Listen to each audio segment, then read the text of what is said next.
Hi everyone, I hope that this video finds you well. My name is Davin Hoyt.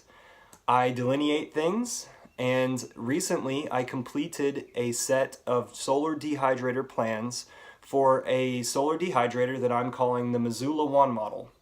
I call it that because there's some folks that are creating these professionally in the Missoula, Montana area. I believe that if you're a DIYer, you need not look any further. I believe you've found exactly where you need to be in order to obtain plans for a solar dehydrator. The reason why I am doing this video is to highlight a few things to make sure that your DIY project is a complete success. So let's get started. Bring you over to my computer.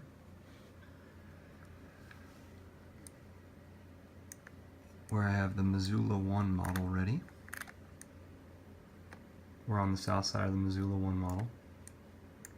Now we're on the east side with the door. So the roof is here. We've got airflow coming into this chamber here. Gets heated up by the sun. It enters this chamber here, which I call the cabinet. And it heats, let's see, it keeps heating, entering, right? The air is forced down and it goes into this false wall in the back and exits out this. And then this is just a roof, like I said.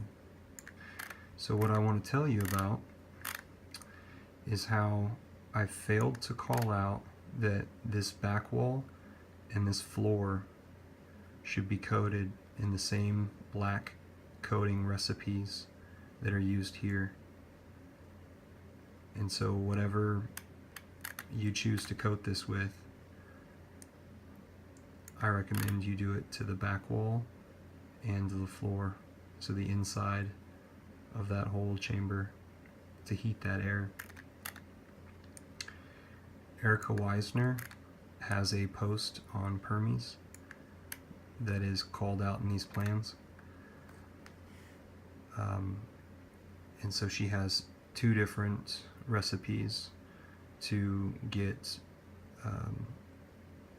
this paint to place in this box if you so choose to go her natural, all natural route. And that is the second edit.